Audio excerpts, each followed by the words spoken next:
First of all, congratulations on completing 5 years. This is a great journey, and I have been now taking part in this process for the. This is my fourth edition already, and I've seen how the scope and the content of deliberations here is expanding, and that's very useful because you are able to bring together stakeholders from not only the academic sphere but also the industry and the government policy making in other fields. So that is really the strength of Sweden in a way, the triple helix approach. And also it has a lot of implications for other partners. So it's good to be taking part in this process, and the themes that you address, again from climate to other development issues on sustainability, are great direct relevance, and also the sectors where India and Sweden have a lot to work with each other.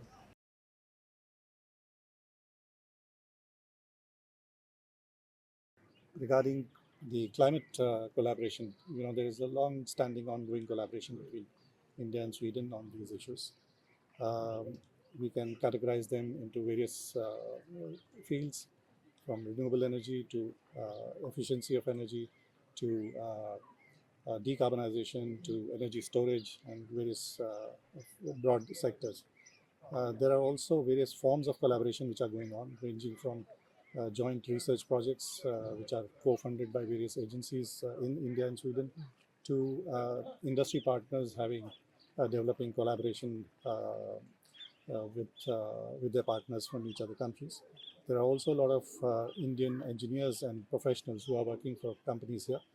There are Indian digital companies, service companies, who are providing complete sustainability solutions to Swedish partners. So there are various forms of ongoing collaboration. And if we look at some of the sectors, they are, for example, steel or cement or aviation or mobility, which are really high carbon emitting sectors, but also there is a lot of technology collaboration going on, various forms of partnership. So, for instance, if we look at steel, there are big names here, ranging from H2 steel to hybrid steel, which are doing good work on making the process of making steel more sustainable by using hydrogen and other solutions. Similarly, there are big Indian companies, Tata Steel and SAIL will be here today, who are also looking at contributing to the emission reduction by adopting more sustainable technologies.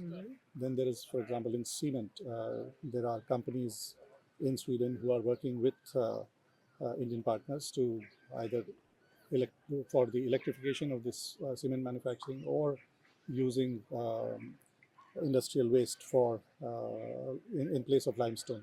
So you have companies like Saltex who are working with Dalmia Cement in this regard.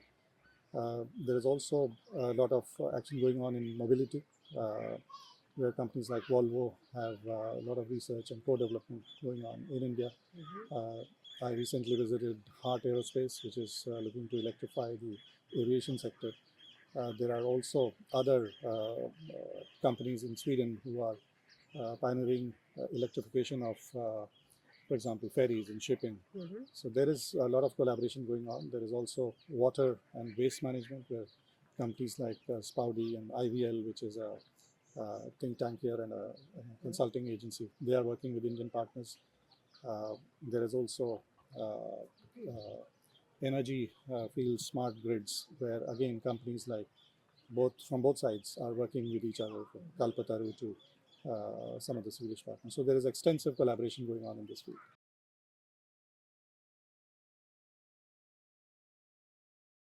For this, if we have a look at how India and Sweden have joined hands over the years, it's really a unique and very long-standing collaboration. It probably dates back at least to 1972, when Sweden hosted the first UN conference on human environment. And India was the only other country which was represented at a head of government level. So it shows the joint commitment of India and Sweden for environment and climate issues dating back to several decades.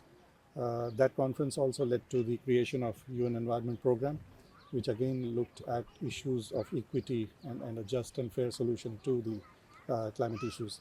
More recently, around 4 or 5 years back in 2019, both India and Sweden at the United Nations in New York, jointly launched what is called the LeadIT, the Leadership Group on Industry Transition. And that also has now expanded. It's a grouping which brings together countries and companies from across the geographies, various continents, irrespective of the size of the economy, development status. So it's really an inclusive platform. Also, the companies which are there are from multinationals to startups. So it is bringing everybody together to see how we can collaborate to attain global net zero solutions. Uh, it has already done a good work. Its membership has expanded to nearly 40 now, both countries and companies. For example, US, UK, France, Germany, Japan, all have become members, and many big companies, both from India, Sweden, and other parts of the world, are now members. The LeadIT has so far worked on knowledge sharing and, development of useful information on tracking various developments in the various industrial transition sectors. So that is available to all. So in a way, that is very inclusive. Recently, the Prime Ministers of India and Sweden, Prime Minister Modi and Prime Minister Ulf Kristersson, at the COP28 launched the second phase of LeadIT for the next 3 or 4 years, which is called the LeadIT 2.0. That again is a recognition at the highest level of the good work that LeadIT is doing in terms of being a more inclusive platform. It is now focusing on how technology solutions can be co-developed and dispersed to various to the global south, the countries of the global south. So it's really inclusive in its approach. It is also focusing on some of the investment and financial solutions that can be provided for these sectors, where it has developed various trackers. So it's really a very inclusive platform going forward, and very good example of India-Sweden partnership in this sphere. So that's the way the two countries are collaborating for a larger good.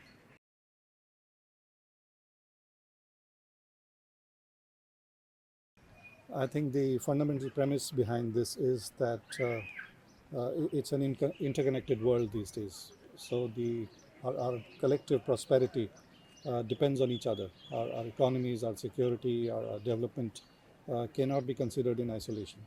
And in that context, India being one of the largest, fastest growing economies, with a population which is 1/6 of the total human population, and a vast talent pool, and increasing capabilities, can be seen as a very valuable partner in various spheres. So whether we look at education or health or climate or any other part of the development stage, India has worked with a large number of countries in terms of collaborative action.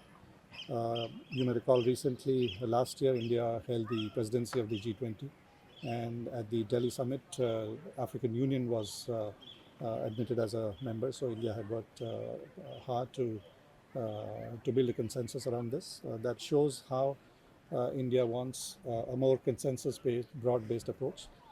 During our presidency, we also brought the areas of concern to the global south to the fore. There were very extensive deliberations done with the countries of global south in the lead up to the G20 processes. If you look at climate, I just spoke about LeadIT. India also believes in coalition building at various multilateral fora to see whether the concerns of the developing economies can be met in a more equitable fashion. In the COVID pandemic period, India again worked very closely with partners. India had been able to contribute vaccines which were made in India to a very large number of partners, also as a grant, and other exports. So in various fields, India has been working together with partner countries. Also things of, for example, security. You may be knowing that recently, I think earlier this year, almost 12 Indian Navy ships were deployed off the coast of Yemen and Somalia for helping the distressed ships in distress or other crew in distress, and that was a major deployment. In terms of humanitarian and disaster relief, again, India has been very active. India is among the first responders in the Indian Ocean region. But also beyond that, very recently again, India had provided considerable humanitarian relief to Papua New Guinea, who had suffered a natural disaster. So, whichever field you take, India is a reliable partner. Another issue comes to mind is how we have been helping or contributing in capacity development with various our partners from the developing economies. Also, in terms of debt relief, we have been very positive contribution in our own neighborhood. So there are, whichever sector you take, India has been working closely with our partners and friends to address the common concerns.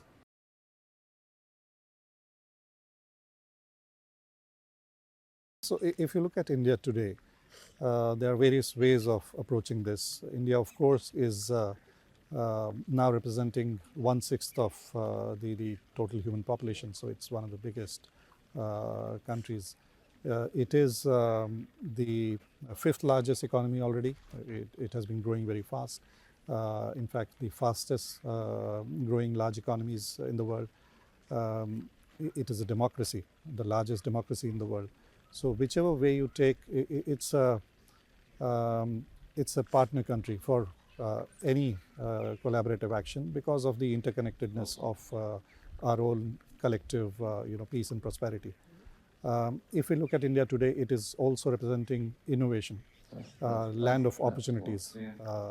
Huge transformation going on in India in terms of physical infrastructure, in terms of digital infrastructure, and the leapfrogging of the development that is taking place in India. And that also has implications for the world in terms of the economic opportunities of collaboration. Not only that, not only in terms of marketing, but in terms of co-developing technology solutions. It has become a startup hub in various manufacturing and other sectors, from defense to space. So it's a land of opportunities now. So also in terms of technology and talent partnership, a lot of Swedish companies are already either have large R&D centers in India, or they have professionals from India who are working here. So a lot of innovation and joint development of technology is already occurring. India is also, in terms of technology these days, it's also a question of trust. Who are your trusted technology partners? There again, India is a trusted technology partner, and that is also visible in both the India-EU Trade and Technology Council that was set up last year at a very high level, and which is already doing a lot of good work. India has also a technology partnership arrangement called the ISET with the United States. So both these recent developments show how India and Europe and US view each other as trusted technology partners. So India is a trusted partner and also an indispensable partner, I would say, in many of the fields that are of concern to all of us.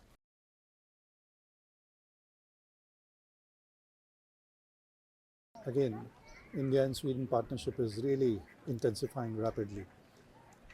If we just look at the last year and a half, we've had multiple high-level political engagement, ranging from the very highest level. Our prime ministers met in COP28 a few months back, where they had 3 different interactions. They met for bilateral discussions. They also co-launched the LeadIT 2.0, and they also were present at the ceremony for the global Green Credit Initiative. So it was a very intense engagement that day. If we look at the ministerial engagements, there have been 6 ministerial visits from Sweden to India in the last 1 year and a half, including 2 visits by the Foreign Minister, Excellency Tobias Billström.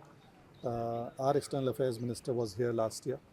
The State Secretary level visits are also are increasing very rapidly. State Secretary for Foreign Trade has been to India thrice in this period. So these are very multiple high-level engagements that are going on. We recently had Foreign Office consultations in Stockholm, We had joint working groups on defense and health meeting in recent times. We had the India Trilateral Forum, which has met, I think, thrice over the last 1.5 years. So multiple areas of engagement. There have been several high-level business delegations to each other's countries. So things are really intensifying, and it shows the mutual interest from both sides. And it is not only restricted to India and Sweden context, but also India European Union, because Sweden, when they hosted the EU Indo-Pacific Ministerial during the EU presidency, that again led to intense engagement. The India EU TTC was launched last year during the Swedish presidency. We also have had the India Nordic and India Nordic Baltic engagements at senior political level, including ministerial levels. So multiple engagements going on, very intense. We are very positive of how this looks for the future. All right. Thank you so much, Ambassador. Thank you for your time and welcome once again. Thank you. Thank you, Rupali. Thank you.